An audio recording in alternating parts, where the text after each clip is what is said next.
Perkenalkan, nama saya Usman. 3 tahun yang lalu genap usia aku 25 tahun. Namun 3 tahun yang lalu pula hasil pemeriksaan laboratorium membuat dokter mendiagnosaku gagal ginjal kronis dan harus segera melakukan cuci darah.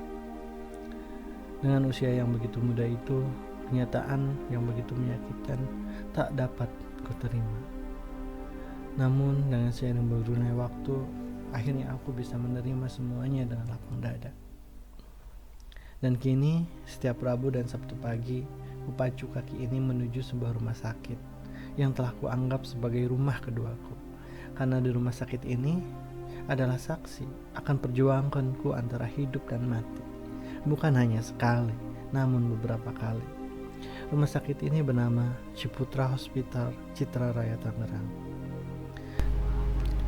Sesampainya di rumah sakit, ku ambil nomor antrian dan ku duduk di ruang tunggu pendaftaran, menanti akan panggilan untuk mengurus pendaftaran. Namun, di ruang tunggu ini juga, aku bersama rekan seperjuanganku biasanya saling bertukar pikiran, perasaan dan pengalaman sebagai pasien gagal ginjal.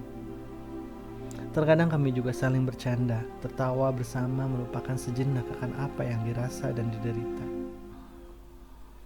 Setelah proses pendaftaran, ku timbang berat badan ini. Ku catat dan ku hitung kenaikan.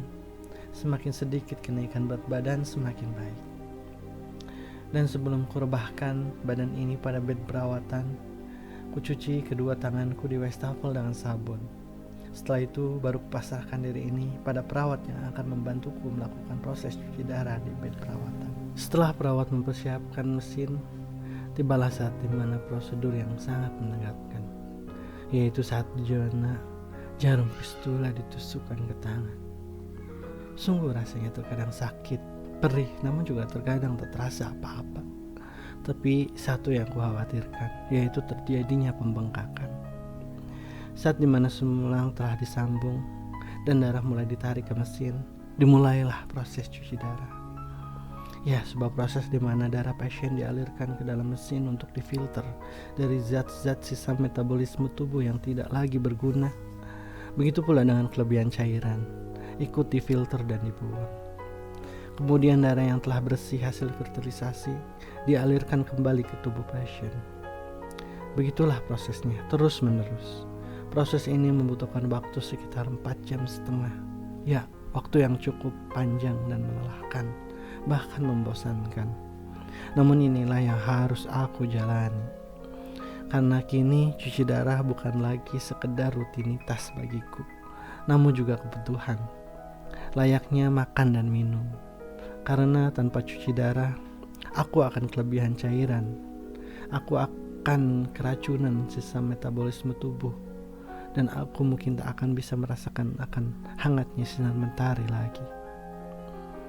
Saat semua proses telah selesai dan semua jarum dicabut dan bekas tusukan diplester dan diikat dengan turniket, ku timbang kembali berat badan ini dan ku catat. Setelah ku selesaikan semua administrasi, akhirnya aku bisa pulang dan beraktivitas seperti manusia normal lainnya. Walau dalam beberapa hari ke depan aku harus mengulangi proses cuci darah ini lagi dan lagi, entah sampai kapan. Tapi aku sadar ini memang melelahkan, namun inilah perjuanganku. Ya, walau perjuangan bukan mencari akan kesembuhan, namun hanya perjuangan mendapatkan kehidupan yang lebih berkualitas. Aku sadar ini berat, namun aku masih percaya masih ada secercah harapan yang masih dapat ku perjuangkan, karena aku yakin Tuhan masih bersamaku.